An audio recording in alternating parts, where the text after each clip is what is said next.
That's coincidence. This is the first time in 3 weeks that I'm in office, and there he is with his email. Yeah, that's coincidence, true, but not truly. And the other way you can, I come to your question. The other nice thing about this is you can see if the email is forwarded. Now, any reporter has the experience that you ask something, you send an email to a press relations officer, and he or she says, okay, we'll see who in the organization is going to answer your question, but they are answering the question themselves. You never meet the people within the organization that are the experts, because the press relations officer doesn't want to admit that he doesn't know something. But now I can see that he forwarded my email to the expert in the organization. I have the expert's email address. So what do you think the next time I will do? Exactly. There will be mass layoffs of press relations officers if you can't use this. Okay? What was the question, sorry? You have to use their server for the emails. That means username at notify.com. You can use Gmail, Yahoo, whatever. Yeah. It works with every email client. There's no. But the only thing is, but the manual is in this website, so I don't tell a lot about it. But it's quite easy. You just type behind the email address.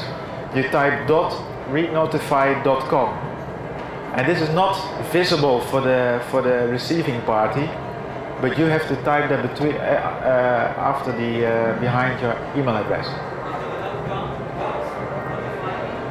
Yeah, if you send an email to me, it would be info@luuksengers.nl.readnotify.com. That's what you do. Okay? I also get, sometimes I would like to know where the computer is, or which IP the computer has to open the email. Okay, you get that information as well. Yeah, but then you have to upgrade. Okay, this is the free version. If you upgrade it to a paid version, but it's not that expensive, then you will get more information about where the computer is, etc. Yeah, you get IP numbers as well. Yeah. There is, for those who don't want to do this over the internet, there's also software you can use for this. Outlook users, people with PCs, if you use Outlook, you're probably interested in this program. It's also a free download. And this is Outlook Read Receipt. That's just the same, works the same. Only it runs with Outlook. You see? Maybe don't write down the whole URL. If you just type in Google Outlook Read Receipt, you get immediately to this website. Okay? Let's see what else I got. I told you I only brought the geeky stuff.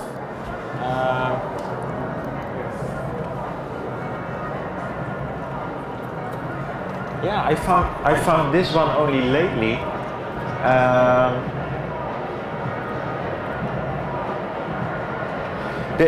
There are ways to find out IP addresses on the internet of websites, but there's also a way to find similar websites with the same IP address.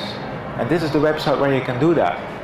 So if someone is really annoying you on the web with his websites, you can find out what more websites he has. This is an investigative tool. And that is the one on samehost.com. Type in an IP address, you get all the websites with the same IP address. IP. Yeah, you type in the website address, and then it will find all the other websites, all the other URLs with the same IP address. So probably the same owner. Sometimes reporters found out with this tool that somebody who had a very legitimate website also was the owner of racist websites, for instance. So they could dispose people. Yeah, how do I find out who's the owner of a certain website? How do you find out who's the owner of a certain website? Okay, to show you that I have to start at my... it's fine because I was a bit at the end of my presentation. I will show you how you do that. Before I do that, the question was how can you see who is the owner of a website? I will show you software that does it very quickly. There are many ways to do it, but there's at least one software program that does it very neatly for you. But first let me tell you something about, does anyone here use iGoogle or ever tried iGoogle? Yeah? Should I tell something about iGoogle? Yeah, okay. This is my iGoogle account. It works with your normal, where you have a Google account which is free, which you can use to do all kinds, to download all kinds of stuff from Google. The iGoogle is really a desktop, and you can add all kinds of things to it. The things that you download from Google. For instance, what I did here for educational purposes. I have here, for instance, an RSS feeder of the BBC World homepage. I made here the Google Reader, which is just one of the so many RSS readers, but it's a free RSS reader, so it's very popular. You can put the Google Reader in here. Google Docs is a nice thing, but I just started exploring it, so there are not many docs in it now, in my Google Docs. But it's a way to share documents on the internet with other people. So you download the document here, you give the login name to somebody else, he logs in, he can change the document, and you can keep track of the changes, etc. So it's a tool to work together with other people. You can put agendas in it, calendars, which people can change, which you can share. The weather, to-do lists, quotes of the day. Well, it's endless what you can put in it, but really it is just a desktop you make for yourself. Of course, it has the Google search bar. That's from the desktop you can immediately search in the Google engine. Why I show you this is not just because it's a nice gimmick. You can change the pictures, for instance. You can take other pictures if you want. All kinds of artists work together with Google and make nice pictures or images to put there. But the real reason why I show you this is because it's a tool for sharing information with other people. You can choose to share this information on your iGoogle with a group of people. And they all have access to these documents, to the calendar, to the RSS feeds if you want to share the RSS feeds. Of course you can do that in Delicious, but you can do that here as well if you want to do that with a small group of people. So it's a sharing tool, really.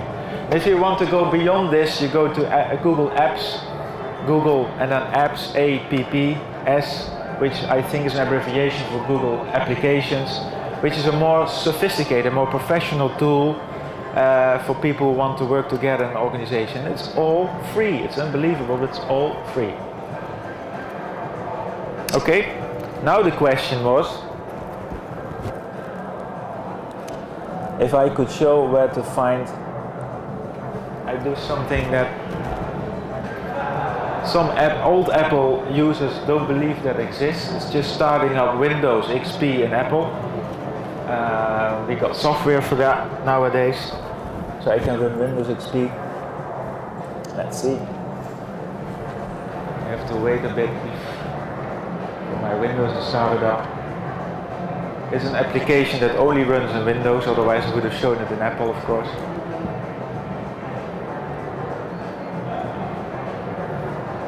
Takes some time.